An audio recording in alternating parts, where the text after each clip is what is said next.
Welcome to Take It from the Iron Woman. My name is Susanne Müller, your host and the Iron Woman. This podcast is about empowering yourself and others to make real changes in the world.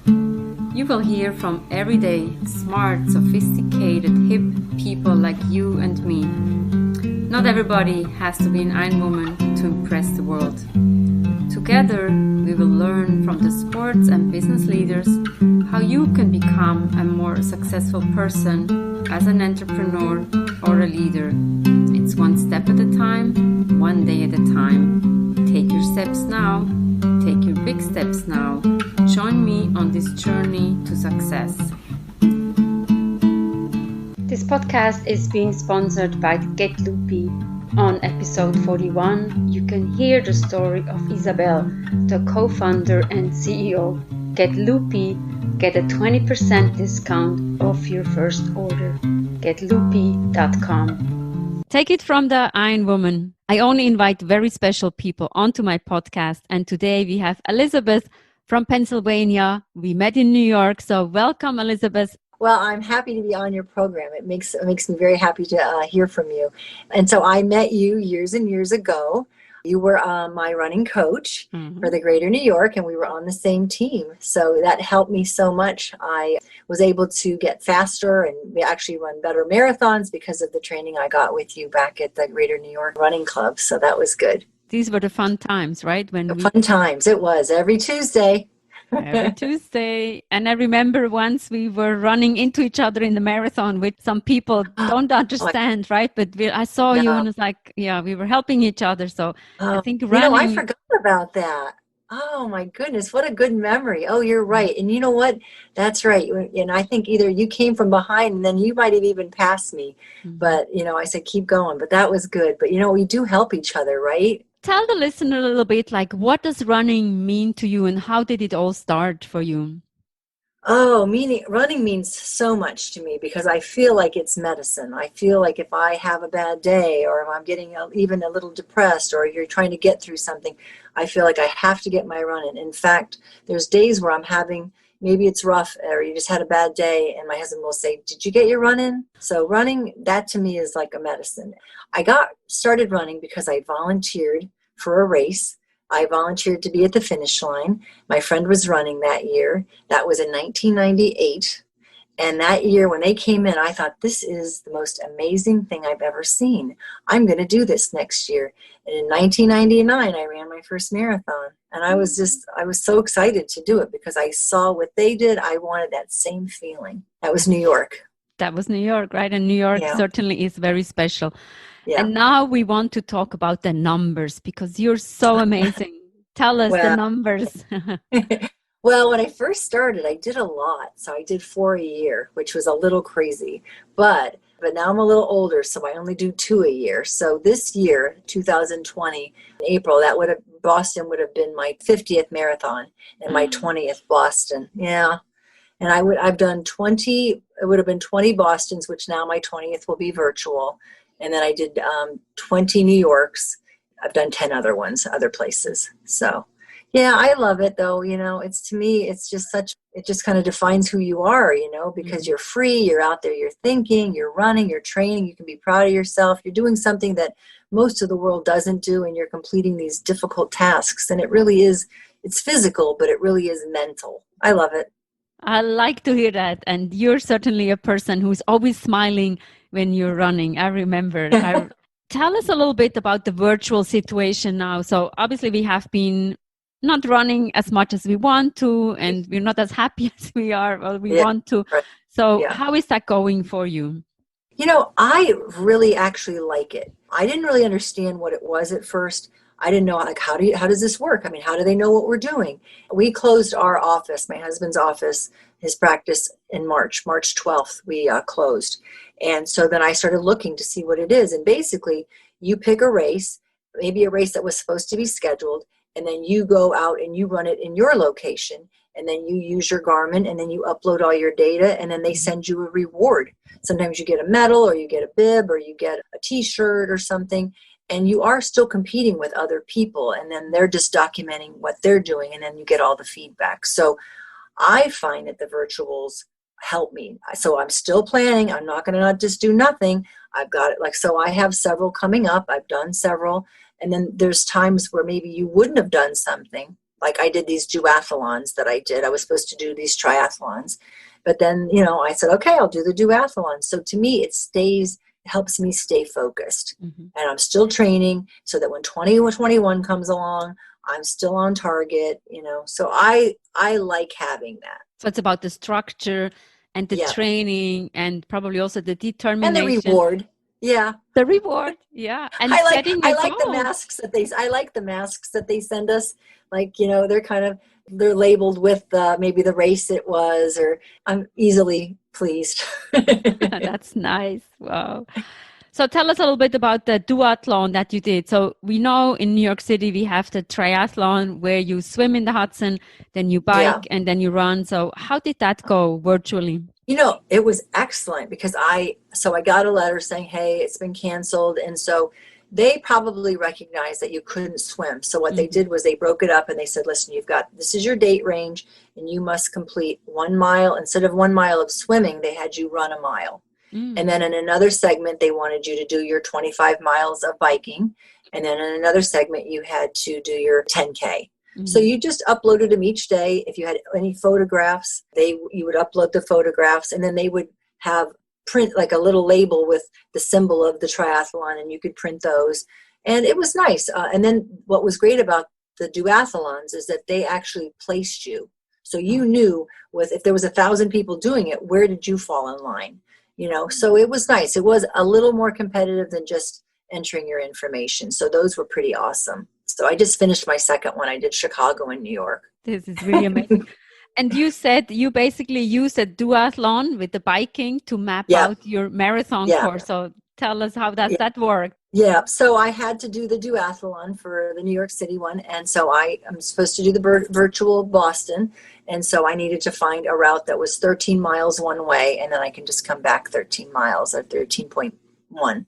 So I did that. I just got on my bike, I clicked it, and then I rode out. And so I knew, and now I've made little labels. So I'm going to actually post those on the trees as I go along. So that's coming up. I know, I hope those don't come off the walls, but I'm going to put those on. So I'm excited to know this is my path. It is an easier course, but it's going to be fun because I already know what my course is. I'm already planning it in my head. I'm kind of organized for it. And so I'm looking forward to getting it done and completing it and knowing that I did it when most, it's easier to say, oh, I'm not going to do it, but I'm doing it. I'm going to do my 50th out there and running hard. Can we follow you? Well, that'll be too much pressure on me now.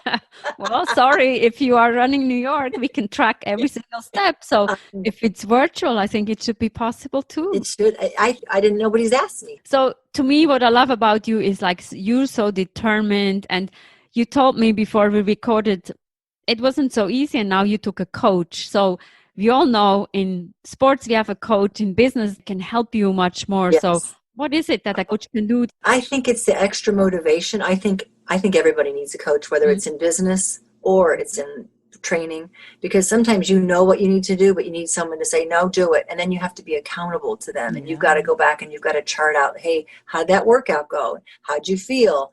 And then if you cheated on yourself or you didn't work as hard, or they're going to let you have it, So this coach really helped me when I was doing my best running. He really pushed me, and he knew how far to push me. And so I wanted that again. I wanted to be accountable, because sometimes you don't push yourself. So I think coaching is invaluable. I just do. It's worth everything to have someone there to be accountable to answer questions about your workouts, or, hey, how'd you feel? And then, could you have pushed harder? Yeah, I could have pushed harder. Okay, then why didn't you?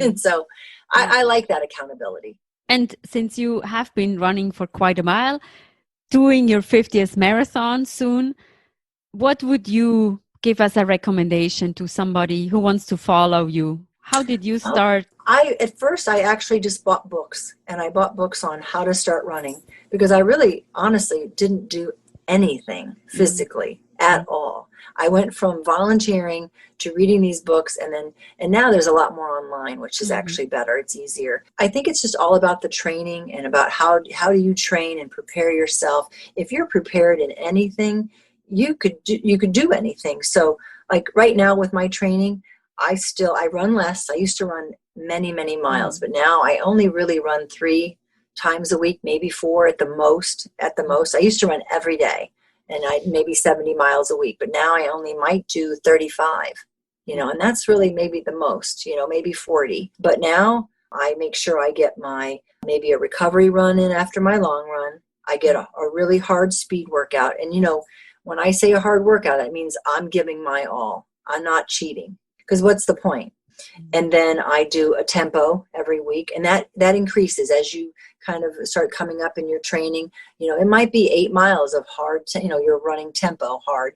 And then I also do my long runs, which are a lot slower. So those 3 runs, which is pretty common knowledge, that you must do a tempo, you must do a speed work, and you must do a long run. Maybe one shakeout if you have time. But sleep too. As I've gotten older, I think sleep is huge. So I actually schedule a day where I sleep in. I know, is that corny? But I do it. I have to. I sleep in on Thursday. I just do a little bit, not all day. But I sleep a little bit longer so that I get a little more sleep in, so I can be ready for that long run. Or it might be a Friday, because I know that's right now for COVID. That's my long day run, Fridays. I switched it because I had some scheduling things going on. So I used to do it on Sundays, but now I do it on Fridays for a while. And then with my training too, I used to work out like twice a week, do like strength training. It doesn't have to be major, but it has to be some type of strength training. And I kind of got away from that, but I got that back. I reintroduced that, and that makes you so much stronger. And as women, we need that. We need to be physically as strong as we can be, but it makes your running better. If your core is strong, you're not. So I reintroduced that, and I think that's helped me improve. But I think I mix it up a little bit, but sleep and eating, and I don't have a special diet. I don't, but I don't eat a lot of junk, just every now and then, maybe just as a treat. So much wisdom. And obviously you live and learn, right? So when you have done 49 marathons, we have to say that 49 marathons, you're motivated yourself, and it's your passion, it's your life. And I like when your husband says, have you been running? I also, when I don't run, people don't want to be around me. We know ourselves, and it's really that mental thing. You can clear your head, and whatever comes your way, there's no problem. Let's go and run, and let's do that. But I also like that you ask for more sleep, because I know when I'm tired, I'd rather sleep more than I train more, because that's what my body needs. Your body needs it. Exactly. And, I think too, it helps as I've gotten older to realize that, what, not every run's going to be great, and I don't have to always do good. I just have to still do it. Even if that means that one run I'm walking, I'm going to walk. That's okay. I'm just going to complete the task. And that takes a little pressure off. So be nice to yourself, basically. That's what it is, right? Do what you can. And we all look back maybe 20 years ago when we were super fast and super whatever. But we still have that superpower in us. Still doing it. Well, there is one lady, the Iron Nun. I don't know if you've heard of her. So for the listeners, the Iron Nun, she does Ironman. She's at that time when Nike did the video of her, she is 86 years old, does an Ironman, and she was still in Kona, which is the best place to be. I think she's my role model when it comes to determination and also having a smile on your face. Oh, she was. Oh, you know what? I remember one year she didn't make the cut. Do you remember that year? I was so sad. But you know what? She was just so gracious about it. She goes, you know what? I don't think I could have made it. But she still tried. But she was so gracious and smiling and trying so hard. But I loved her. Yeah, she is a motivator. Yeah. So, and I want to finish with something very personal. So I know Elizabeth was one of my supporters, and I didn't know when I did my Ironman. So tell me, how was that? I did the Ironman. You were tracking me. So see, I was like Big Brother was watching me. You know what? I was so proud of you. I was so excited. And I knew the cutoff was 17 hours. And I'm listening, and I'm in my bedroom at night and I'm listening, and I am cheering for you, and I am screaming, come on, come on. And I even now I get so excited thinking about it. And you did it well under the 17. Yes. But I needed to know you were going to make it, because I can't have you work that hard. And then you did it. You were so successful. And I was like, when you're coming through, you are an Iron Man. It was just so great. It gives me goosebumps. Ooh, me too. Yeah. So thank you again. Even 5 years later, we both get goosebumps. Whoever has ever done a competition or a longer distance like marathon, half Ironman, you know how hard you train for it and how important it is. And it's not just that one day, it's the whole way. So that the destination is just part of the journey. Oh, no, I felt like I was right there with you. I was like cheering you all along. I wish I could have been standing there when you came through. That would have been super special. Yeah. But thank you so much. And you're welcome. One day we're running again together. Thank you so much. Together. I know. You're welcome. Thank you. Okay. Always fun to talk to Elizabeth. She's so determined, and she finished her 50th marathon. Congratulations to Elizabeth.